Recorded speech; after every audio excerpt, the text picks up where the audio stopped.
Hi hello అందరికి నమస్తే. ఆంధ్రప్రదేశ్లో జరుగుతున్నటువంటి ఎన్నికల్లో ఏ పార్టీ అధికారంలోకి వచ్చే అవకాశం ఉంది, ఏ నియోజకవర్గాల్లో ఆ అభ్యర్థుల యొక్క బలాలేంటి, బలహీనతలు ఏంటి అనే విషయాలు చాలా నియోజకవర్గాలు తిరిగి ప్రజల యొక్క అభిప్రాయాలు తెలుసుకోవడం జరిగింది. అందులో ఆసక్తికరమైనటువంటి నియోజకవర్గాలు కొన్ని ఉన్నాయి.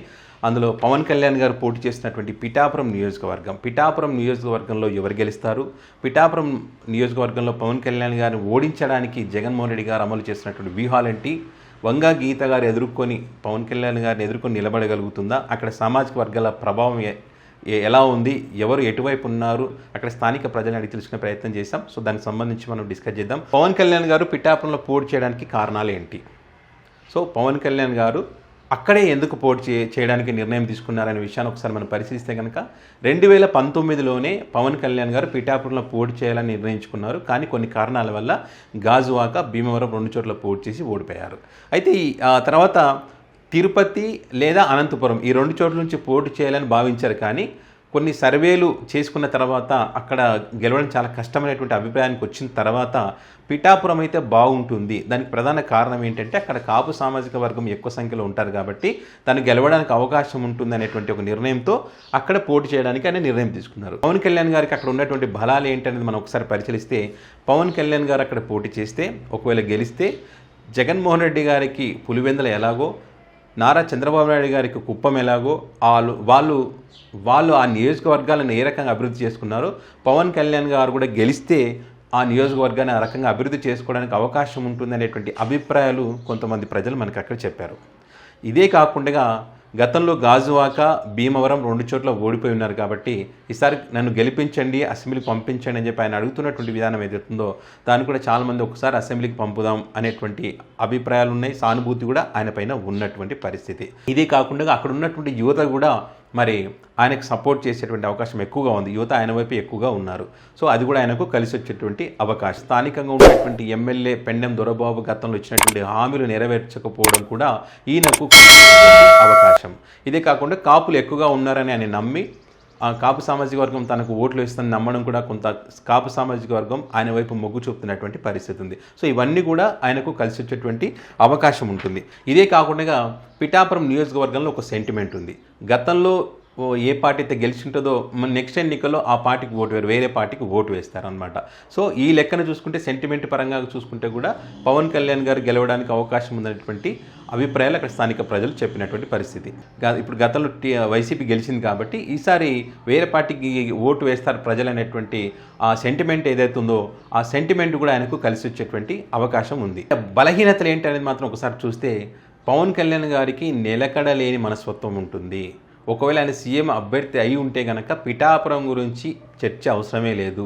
ఎలాగైతే పులివెందుల, కుప్పం నియోజకవర్గాలు వాళ్ళు కేవలం మెజార్టీ చూస్తారో ఇక్కడ కూడా పవన్ కళ్యాణ్ గారు మెజార్టీ గురించే మాట్లాడుకునే వాళ్ళం, కానీ ఓడతాడా గెలుస్తాడా అనేటువంటి చర్చ అవసరమే లేదనేటువంటి అభిప్రాయాలు ప్రజలు చెప్పినటువంటి పరిస్థితి. అంటే ఆయన ముఖ్యమంత్రి అభ్యర్థి అయింటే ఒక రకంగా ఉండేది, ఈయన ఇప్పుడు వేరే పార్టీకి సపోర్ట్ చేస్తున్నారు కాబట్టి ప్రజలు వన్ సైడే ఉండేటువంటి అవకాశం లేదు అనేటువంటి అభిప్రాయాలు ఉన్నాయి. అంతేకాకుండా ఆయన గెలిచిన తర్వాత ఒకవేళ గెలిస్తే కనుక ఆయన మనకు అందుబాటులో ఉండేటువంటి అవకాశం కాదు, స్థానికుడు కాదు, హైదరాబాద్లో ఉంటారు, షూటింగ్ల నిమిత్తం అక్కడ ఉండేటువంటి అవకాశం ఉంటుంది, మా సమస్యలు ఏమైనా ఉంటే చెప్పుకోవడానికి ఇబ్బందిగా మారే అవకాశం ఉంటుంది అనేటువంటి అభిప్రాయాలు కూడా అక్కడ ఉన్నాయి. ఇదే కాకుండా ఒక పెద్ద మైనస్ ఏంటంటే పవన్ కళ్యాణ్ గారు వర్మ గారి మీద డిపెండ్ అయి ఉన్నారు. వర్మ గారు సపోర్ట్ చేస్తేనే గెలుస్తాను లేకుంటే లేదని ఒక మెసేజ్ అయితే ప్రజలకు ఉంది. వర్మ గారు మొత్తం పెత్తనం అంతా వర్మ గారిదే ఉంటుంది. ఒకవేళ గెలిచినా కూడా వర్మ గారే ఎమ్మెల్యే అనేటువంటి ఒక అభిప్రాయం ప్రజల్లో ఉంది అక్కడ. అంటే ఇప్పటికే వారి కింద ఉన్నటువంటి వర్మ గారి కింద ఉన్నటువంటి నాయకులు కూడా చెప్తున్నటువంటి ఈ అంశాలు ఇవే.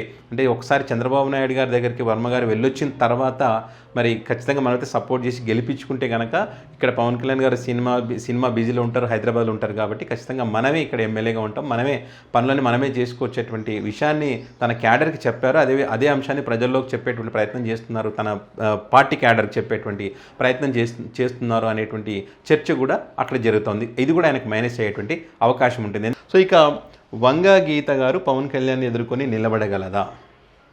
ఈ మధ్య పవన్ కళ్యాణ్ గారు అన్నారు ప్రజారాజ్యం పార్టీ ఆమెకు రాజకీయ భవిష్యత్తునిచ్చిందని చెప్పి ఆయన చెప్పడం జరిగింది. నిజానికి పవన్ కళ్యాణ్ గారు చెప్పినట్టు ఆమెకు రాజకీయ భవిష్యత్తు ఇచ్చింది ప్రజారాజ్యం పార్టీ కానే కాదు. 1995 నుంచే ఆమె పాలిటిక్స్లో యాక్టివ్గా ఉన్నారు. అప్పట్లోనే జిల్లా పరిషత్ చైర్మన్గా పనిచేస్తున్నారు, రాజ్యసభ ఎంపీగా పనిచేస్తున్నారు టీడీపీ తరపు నుంచి. తర్వాత 2009లో ప్రజారాజ్యం పార్టీ పెట్టిన తర్వాత అప్పుడు ఆమె పిఠాపురం పోటీ చేసి గెలిచారు. ఆ తర్వాత గ్యాప్ వచ్చింది. 2019లో కాకినాడ ఎంపీగా వైఎస్ఆర్ కాంగ్రెస్ పార్టీ నుంచి గెలవడం జరిగింది. సో ఇది ఆమె రాజకీయ ప్రస్థానం. అంటే ప్రజారాజ్యం పార్టీ పెట్టక ముందు నుంచే ఆమె రాజకీయాల్లో ఉన్నారు. రాజకీయంగా ఆమెకు రాజకీయంగా సుదీర్ఘమైనటువంటి అనుభవం కూడా ఆమెకు ఉంది. సో ఈమెకు ఉన్నటువంటి బలాలు ఏంటంటే ఆమె చాలా నిజాయితీగా ఉంటారు. ఏం మచ్చలేనటువంటి నాయకురాలు ఆమె.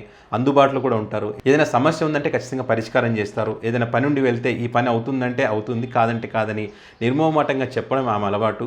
10 సార్లు తిప్పించుకునేటువంటి అలవాటు అయితే ఆమెకి లేదు. అందుబాటులో ఉండి మనకు గెలిపిస్తే కనుక ఇక్కడ అందుబాటులో ఉండి మన ఇక్కడ ఉన్నటువంటి సమస్యలు తీర్చే అవకాశం ఉంటుందనేటువంటి అభిప్రాయాలు అక్కడ ప్రజలు చెప్తున్నటువంటి పరిస్థితి. ఇదే కాకుండా జగన్మోహన్ రెడ్డి గారు ఇస్తున్నటువంటి హామీలు ఏవైతే ఉన్నాయో, జగన్మోహన్ రెడ్డి గారు గతంలో ఇచ్చినటువంటి హామీలు చాలా వరకు ప్రజల గ్రామాల్లోకి ఎక్కువగా పేదలకు వెళ్ళినటువంటి పరిస్థితి. వారంతా కూడా గ్రామాల్లో అంతా కూడా ఎక్కువగా సపోర్ట్ వైఎస్ జగన్మోహన్ రెడ్డి గారికి ఉన్నటువంటి పరిస్థితి ఉంది. సో అవన్నీ కూడా ఈమెకు కలిసి వచ్చేటువంటి అవకాశం ఉంది. ఇక ఆమెకు ఉన్నటువంటి మైనస్లు ఏంటని చూస్తే కనుక అదే నియోజకవర్గం సెంటిమెంట్ అని చెప్పొచ్చు. ఏదైతే మనం ఇంతకుముందు అనుకున్నామో, ఒకసారి పార్టీకి వేసిన వాళ్ళు రెండోసారి ఆ పార్టీకి వెయ్యరనేటువంటి అభిప్రాయం ప్రజలు చెప్పడం జరిగింది. ఇదే కాకుండా గతంలో పెండెం దొరబాబు ఎమ్మెల్యేగా ఉన్నారు కదా, కొన్ని అనుకున్న పనులైతే చేయలేదు ఆయన ఇచ్చిన హామీలు. అందుకే ఆయనను పక్కన పెట్టి మరి వంగ గీత గారు టికెట్ ఇచ్చారనేటువంటి అభిప్రాయాలు కూడా అక్కడ ఉన్నాయి. ఈమెకు మైనస్గా మారేటువంటి అవకాశం ఉంది. పవన్ కళ్యాణ్ గారిని ఓడించడానికి జగన్మోహన్ రెడ్డి గారు చేస్తున్నటువంటి వ్యూహాలు ఏంటి? అక్కడ స్థానిక ప్రజలే ఆశ్చర్యపోయే విధంగా మరి అక్కడ జగన్మోహన్ రెడ్డి గారు వ్యూహాలు ఉన్నాయనేటువంటి అంశాన్ని మనం గమనించినాం. అక్కడ ఏదైతే పవన్ కళ్యాణ్ గారు కాపు సామాజిక వర్గం తనకు అండగా ఉంటుందని భావించారో, అదే సామాజిక వర్గానికి చెందినటువంటి నేతలు ఎవరైతే ఉంటారో ఆ నేతలను అక్కడ మండలాలకు సంబంధించి ఒక్కొక్క మండలానికి ఒక ఇన్ఛార్జిని పెట్టినటువంటి పరిస్థితి ఉంది. కొత్తపల్లికి దాడిశెట్టి రాజా, గొల్లప్రోల్కి కురసాల కన్నబాబు, పిఠాపురంకి ద్వారంపూడి చంద్రశేఖర్, అదేవిధంగా ముద్రగడ పద్మనాభం గారు, వీరందరూ కూడా ఆ నియోజకవర్గంలో తిరుగుతూ ఆ ప్రాంతంలో ఎవరెవరితో కలవాలి, ఎవరిని కలిస్తే ఓట్లు మనకు పడతాయి, ఎవరు అసంతృప్తిగా ఉన్నారు, వారికి ఏం చెప్తే వాళ్ళు మనకు ఓట్లు వేసేటువంటి అవకాశం ఉంటుంది అనే విషయాలతో పాటు ఈ మేనిఫెస్టోకు సంబంధించి మేము గతంలో ఏం చేస్తాము, ఇప్పుడు వస్తే ఏం చేస్తాం అనేటువంటి విషయాలు ప్రజలకు వివరిస్తూ పవన్ కళ్యాణ్ గారు గెలిస్తే ఏమవుతుంది, వంగ గీత గారు గెలిస్తే ఏమవుతుంది అనే విషయాలను కూడా వాళ్ళు చెప్పేటువంటి ప్రయత్నం చేస్తారు. ఉభయ గోదావరి జిల్లాలకు ఇన్ఛార్జ్గా ఉన్నటువంటి ఎంపీ మిథున్ రెడ్డి కూడా ఎప్పటికప్పుడు అక్కడ ఉన్నటువంటి పరిస్థితులను అయితే తెలుసుకునేటువంటి ప్రయత్నం చేస్తూ ఉన్నారు. ఇదే కాకుండా ఐప్యాక్ సంబంధించి ఎప్పటికప్పుడు నివేదికలు ఇచ్చేటువంటి ప్రయత్నం చేస్తూ ఉన్నారు. ఇబ్బందులు ఉంటే వాటిని పరిష్కరించే విధంగా ఆ లీడర్లకు బాధ్యతలు అప్పగించినటువంటి పరిస్థితి.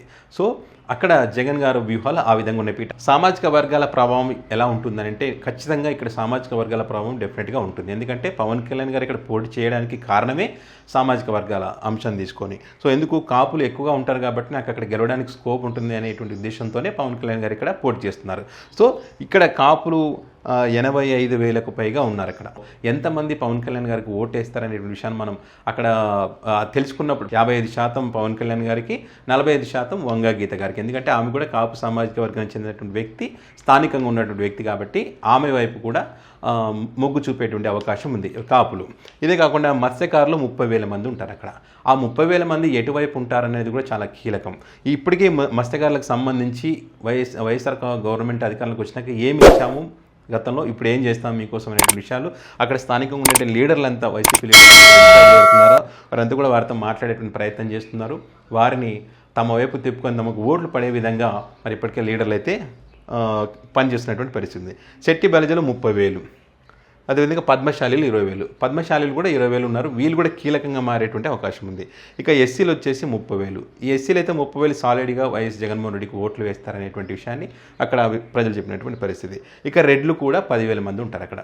అంటే వాళ్ళు కూడా వైఎస్ జగన్మోహన్ రెడ్డి గారు ముఖ్యమంత్రి కావాలనుకుని వైసీపీకి ఓటు వేసేటువంటి అవకాశమే ఎక్కువ శాతం రెడ్లు అక్కడ వేసే అవకాశం చాలా క్లియర్గా కనిపిస్తూ ఉంది. ఈ సామాజిక వర్గాలైతే ఈ రకంగా ప్రభావం చూపించేటువంటి అవకాశం అయితే ఉంటుంది. ఇప్పటికైతే ఒక చర్చ నడుస్తూ ఉంది. వైసీపీ శ్రేణులు వర్మ గారితో టచ్లో ఉన్నారనేటువంటి అభిప్రాయాలు ఉన్నాయి అక్కడ. మరి ఆయన ఎంతవరకు పనిచేస్తారనేటువంటి అనుమానాలు ఉన్నటువంటి నేపథ్యంలో మరి ఆయన మీద గెలుపు ఆధారపడి ఉన్నటువంటి పరిస్థితి పవన్ కళ్యాణ్ గారిది. ఇటు పక్క చూస్తేనే వంగ గీత గారేమో జగన్మోహన్ రెడ్డి గారి పథకాలు, ఆమె సొంత ఇమేజ్ అక్కడ పనిచేసేటువంటి అవకాశం ఉంటుంది. సో ఆయన వర్మ గారు సపోర్ట్ చేసి పార్టీ ఓటు ట్రాన్స్ఫర్ అయితేనేమో పవన్ కళ్యాణ్ గారు గెలుస్తారు, లేదంటే కనుక వంగ గీత గారు ఈజీగా గెలుస్తారు. మరి ఫైనల్గా ప్రజలు ఏం చేస్తారనేది మాత్రం చూద్దాం.